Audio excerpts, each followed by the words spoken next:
우리 오늘 하나님 말씀 역대상 25장 8절 말씀입니다. 이 무리에 은자나 장자나 스승이나 제자를 막론하고 다같이 제비를 뽑아 직임을 얻었으니. 아멘. 할렐루야. 우리 옆사람과 인사 한번 할까요? 오늘도 하나님이 여러분을 사랑하십니다. 오늘도 하나님이 여러분을 사랑하십니다. 아멘. 하나님의 사랑을 듬뿍 받는 저와 여러분 되기를 간절히 소망합니다. 오늘 하나님 말씀의 제목은 스승과 제자라는 제목으로 저와 여러분 은혜를 나누겠습니다. 스승과 제자가 여러분 뭐라고 무슨 관계라고 생각하시나요?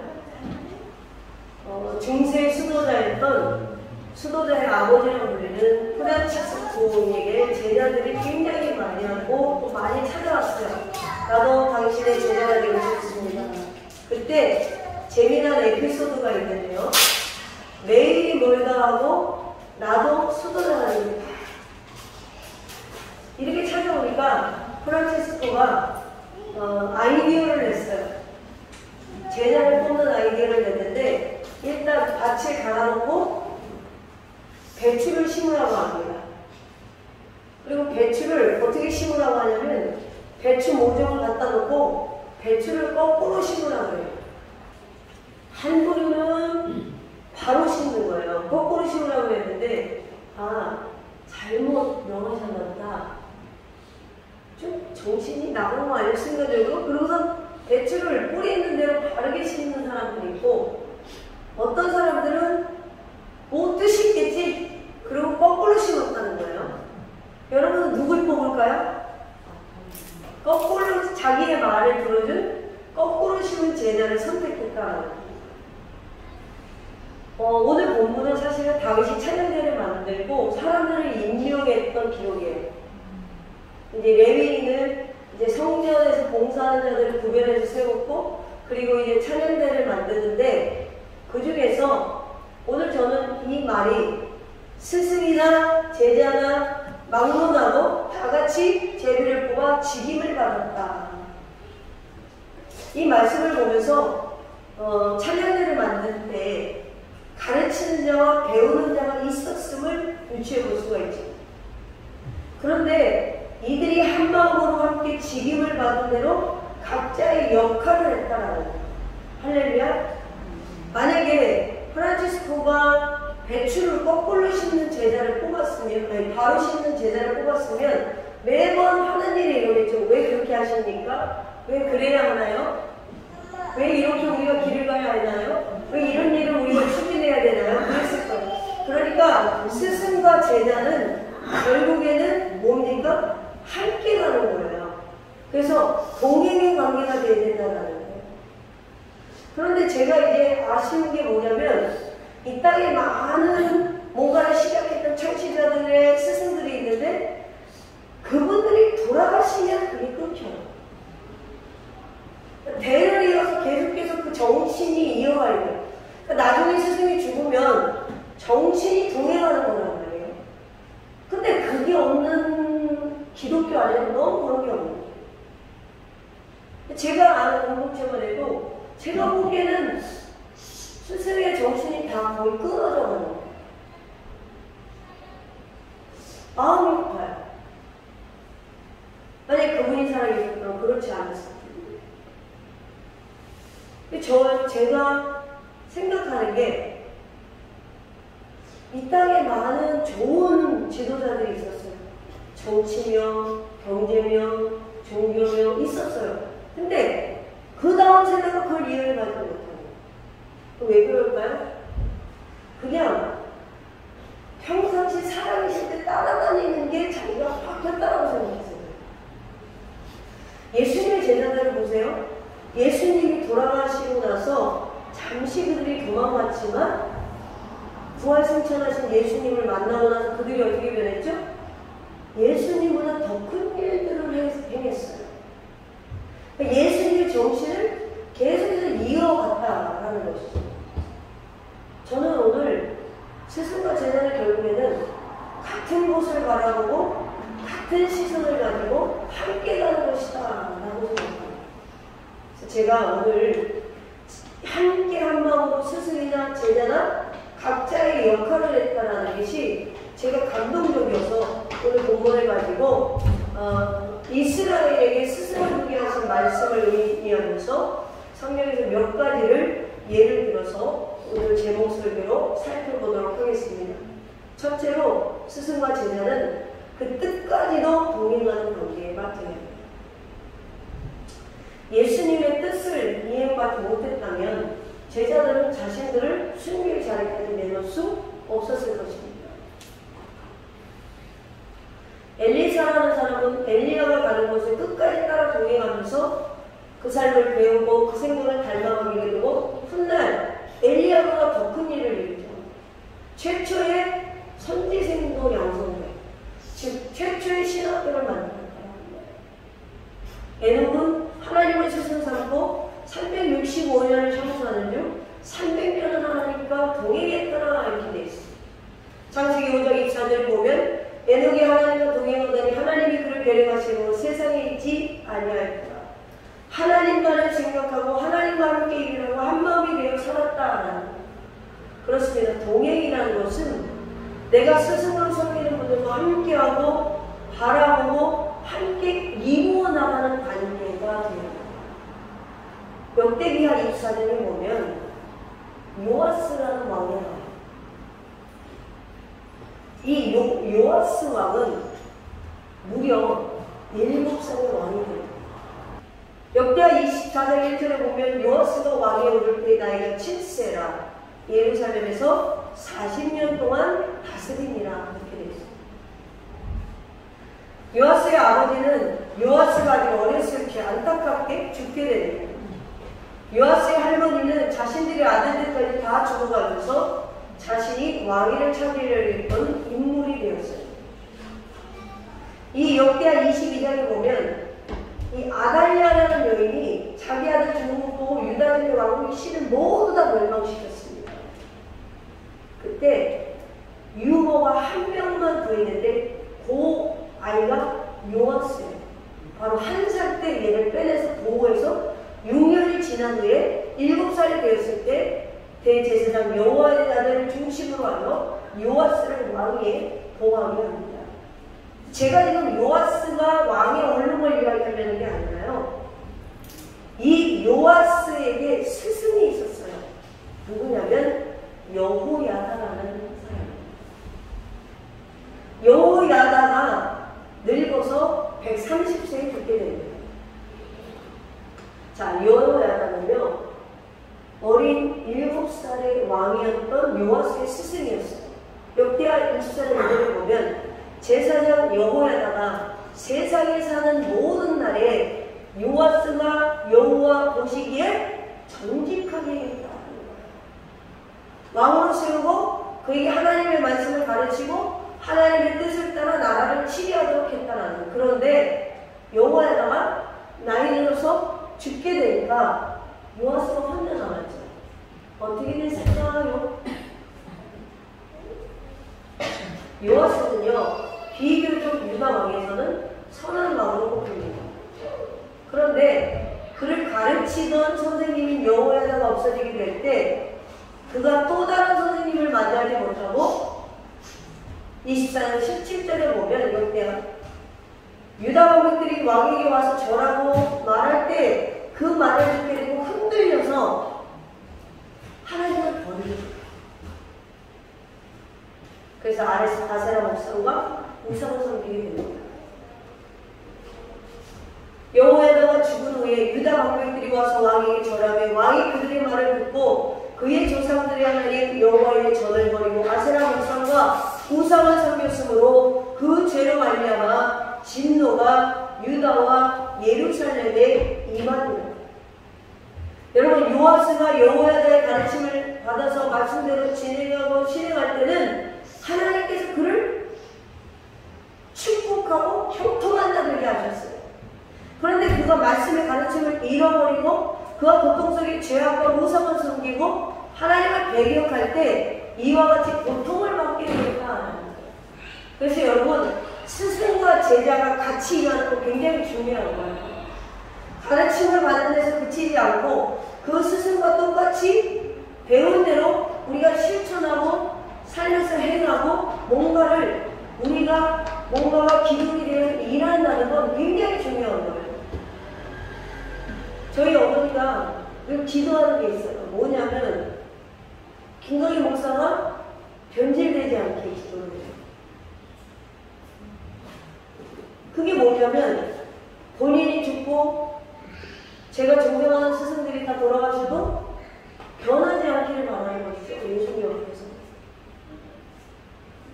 여호야다의 가르침을 받아 말씀대로 진행하고 실행할 때는 복이 되었는데 요아스가 여호야다 죽자마자 변절을 하는 거예요. 여러분, 선생이 있음과 없음의 현격한 차이를 볼 수가 있죠. 그리고 또 역대하 26장 5절에 보면 우시아라는 왕이 등장을 합니다. 이 우시아에게 누가 있었느냐? 스가랴라는 선생님이 있었어요. 여러분 스가랴 다 아시죠?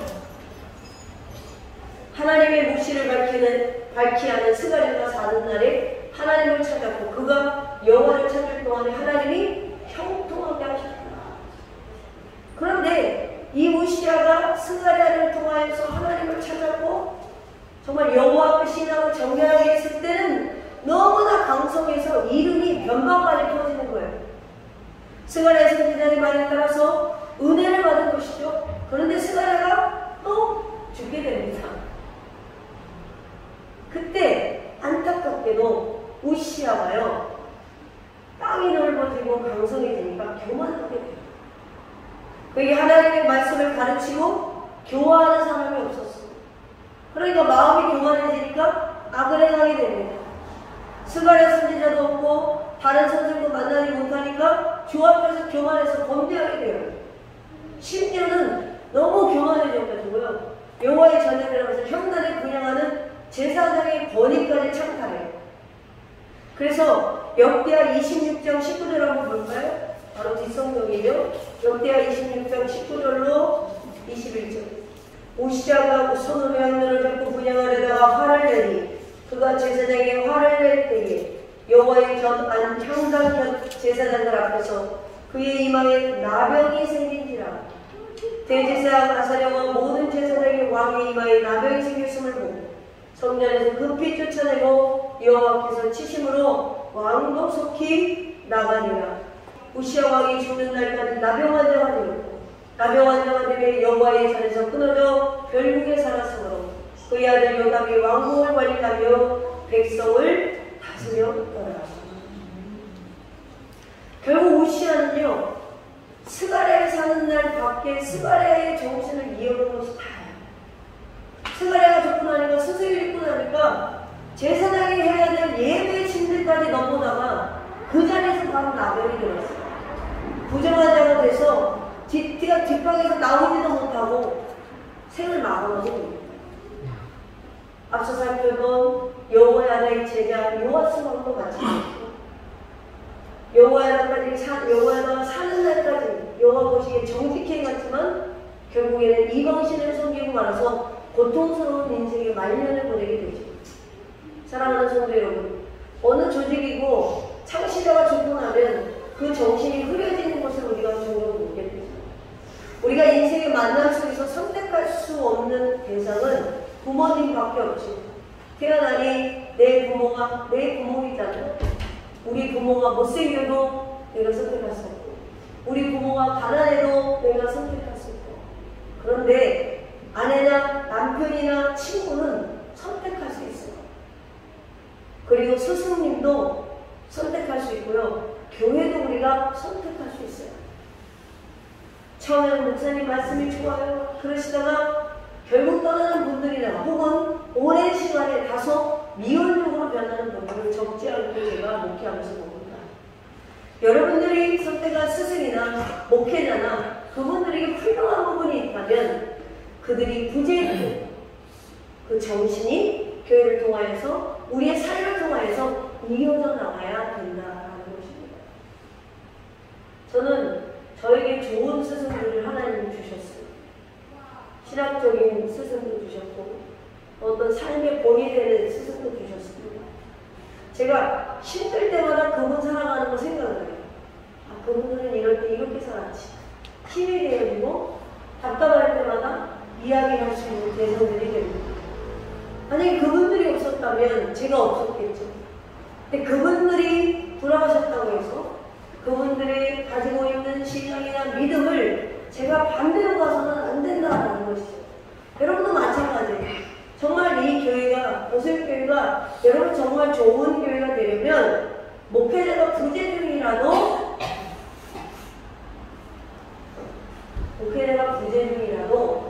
그 목회자의 정신을 이어가야 된다. 말씀을 전하는 목회자. 나를 가르치는 좋은 스승을 두셨다면 그들의 정신을 이어갈 수 없는 변함없는 저와 여러분에게 주님의 이름으로 축원합니다. 두 번째로 스승과 제자는요, 아끼고 사랑하는 관계예요. 모세와 여호수아가 있습니다. 바울과 디모데가 있습니다. 근데 이 사람들은요, 영적 스승과 제자 사이의 교제에 아버지와 아들 관계 이상의 관계를 가졌어요. 스승은 제자를 사랑함으로 아껴줘야 하고 제자는 스승을 아버지처럼 섬기며 충성하는 관계가 되어야 합니다. 우리가 신약 성경 갈라디아서 6장 6절에 보면 가르침을 받는 자는 말씀을 가르치는 자와 모든 좋은 것을 함께하라. 이걸 좋은 것을 함께하라 라고 했더니 맛있는 거 생기면 같이 먹고 뭐 돈 생기면 용돈 드리고 이게 좋은 것을 함께하는 것도 되지만 이거 이상의 것을 성경이 말하는 거예요. 다름이 아니라 좋은 것을 같이 한다는 건 일체감을 말하는 거예요. 내게서 가장 좋은 것이 있을 때 나누고 싶은 마음이 일체감이 있어야 우리가 서로 정말 교육의 현장에서 말씀을 나누는 현장에서 진실하게 이루어진다는 거죠. 교육이라는 것은 일정 것을 주고받는 거래가 아니라 특별히 하나님의 말씀을 나누는 것은 더욱 그러합니다. 인격의 공유를 통한 사랑의 합성에 의해서 저와 여러분의 관계가 이어져 간다는 것이죠. 갈라디아서 6장 6절에 말하는 좋은 것을 함께한다는 뜻이 그럼 무엇인가? 서로 아끼고 사랑하는 관계 속에서 무엇이든지 나누고 싶은 일체감입니다. 그러니까 더운데도 카레 해오셨죠. 할렐루야. 우리 교회가 밥을 사 먹으면 재정이 꽉 차는 밥을 해오려는 그 마음, 좋은 것을 나누려는 마음. 여러분 훌륭한 가르침이 뭡니까? 바로 스승은 사랑과 인격을 가르치고 배우는 사람이 그것이 옳다고 확신하고 그것을 서로 협력해서 나누는 거예요. 좋은 것을 나눈다는 것은 일정한 목적을 위해서 인위적으로 맺어진 관계가 아니라 하나님을 매개로 해서 이루어진 사랑의 관계를 말하는 거예요. 그러니까 무엇인가 기쁨이 있을 때, 가슴 설레는 것이 있을 때, 감동과 감사가 있을 때 스승과 제자는 그것을 함께하고 싶어요. 슬픈 일이나 기쁜 일이나 함께하고 싶은 거예요. 내게 있는 기쁨, 즐거움, 무엇인가 정말 나와 있는 것을 또 어떨 때는 내가 너무 고통스러워서 이야기하고 싶은데 어딘가 이야기할 데가 없어요. 그런 걸 나누고 싶은 마음. 여러분 이 마음은요. 상대를 전적으로 신뢰하는 마음이 아니면 나올 수가 없는 거예요. 그러니까 내가 스승을 혹은 목회자를 신뢰하는 마음에서 내 마음을 털어낼 수 있다는 거예요. 에베소서 6장 19절에 보면 또 나를 위하여 구할 것은 내게 말씀을 주사 나로 입을 열어 복음의 비밀을 담대하게 알리게 하옵소서 할 것이니 바울은요 가장 좋은 것 중에 가장 기쁜 게 뭐냐? 나를 위하여 구할 것은 내게 말씀을 주사 나로 입을 열어 복음의 비밀을 담대히 알리게 하옵소서. 왜 좋은 것을 이렇게 기도를 하는지 중보를 요청하는 거예요. 왜 바울이 이것을 이야기할까요? 여러분 바울은요 에베소 교회도 갈라디아 교회의 형편도 알고 있었어요. 왜요? 자기가 세운 교회니까요. 여러분 오늘 사도 바울이 이 얘기랑 갈라디아 교회가 어떤 얘기냐면 갈라디아서 2장 16절에 보면 사도 바울이 갈라디아 사람이 의롭게 되는 것은 율법의 행위로 말미암이 아니요 오직 예수 그리스도를 믿음으로 말미암는 줄 알므로 우리도 그리스도를 예수로 믿느니 이는 우리가 율법의 행위로서가 아니고 그리스도를 믿음으로써 의롭다함을 얻으려 합니다. 율법의 행위로서는 의롭다함을 얻을 육체가 없느니라 라고 했습니다. 이 말은 갈라디아 교회는 믿음으로 구원받는 사실 아직 잘 모르는 연약한 교회였어요. 그러니까 자기는 가장 좋은 것을 함께하고 싶다라는 거예요. 그게 뭐죠? 너희 그리스도로 말미암아 자유인이 되었다. 그래서 그것을 나누고 싶다라는 거예요. 그래서 바울이 말하는 것이 6장 6절에서 가르침을 받는 자는 말씀을 가르치는 자와 모든 좋은 것을 함께하라. 이것은 복음을 가지고 너희들이 실생활에서 진짜 복음의 사람들이 되어야 되는 거예요. 그래서 그 뒤에 성령은 업신여김을 당하지 않는 거예요. 여러분, 오늘 우리에게 유익이 되는 거. 우리는 복음이라는 걸 같이 나누는 사람입니다. 할렐루야.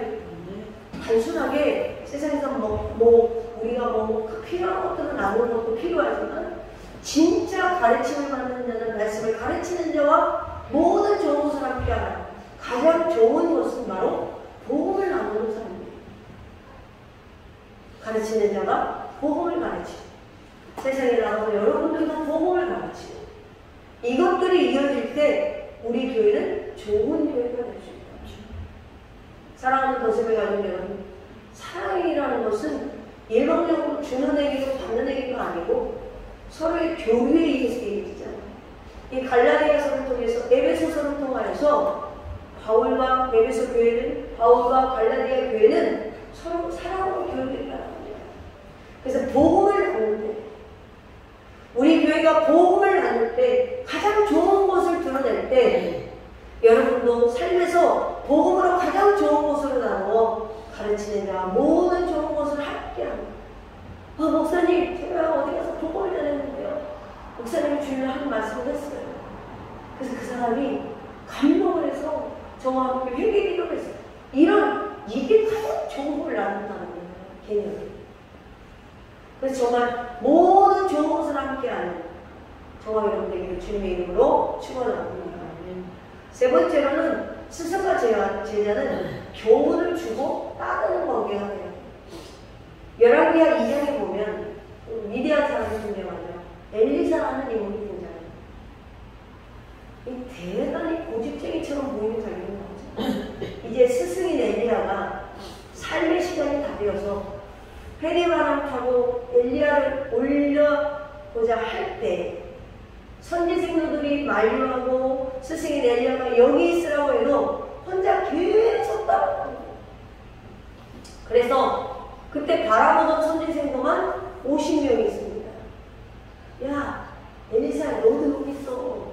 왜 따라가는 거야? 너도 여기 있으라고. 그럼 여러분, 50명이 여기 있고 엘리사는 여기 있어요. 그럼 혼자 먼 길에 가는 게 쉬운가요? 쉽지 않아요. 보통 사람들은 혼자 무리를 떠나려고 하지 않습니다. 그런데 엘리사가 엘리야 곁을 안 떠나고 무리를 떠났어요.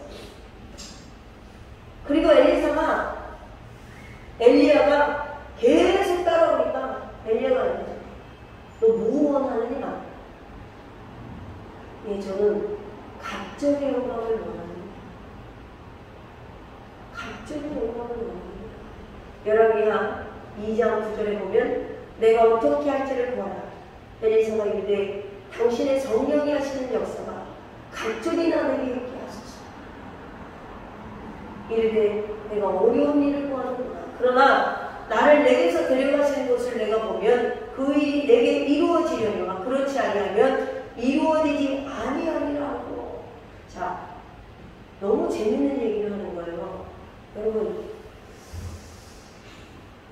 지금 따라오지 말아라 라고 했잖아요. 근데 내가 올라가는 걸 보면 그 일이 이루어진대. 그럼 따라오지 말라는 말이 시험이에요? 진짜 말이에요? 진짜 말이 아니에요. 시험이지. 그러니까 우리가 그럴 때가 있잖아요. 스승님, 제가요 이렇게 할 건데요. 돼요? 그러면 뭐 좋을 때로 해보세요. 이게 사실은 스승의 입장에서 정답이 있는데 그 사람한테 선택의 기회를 주고 생각할 기회를 주죠. 그때 우리가 잘 캐치해야 해. 엘리야가 너 뭐 원해? 저는 갑자기 영감을 너 어려운 거 얘기하는구나. 그런데 내가 페리퍼리 타고 올라가는 걸 보면 그 일이 갑자기 영감이 너에게 이루어지리라. 엘리야가 엘리사를 시험한 거예요.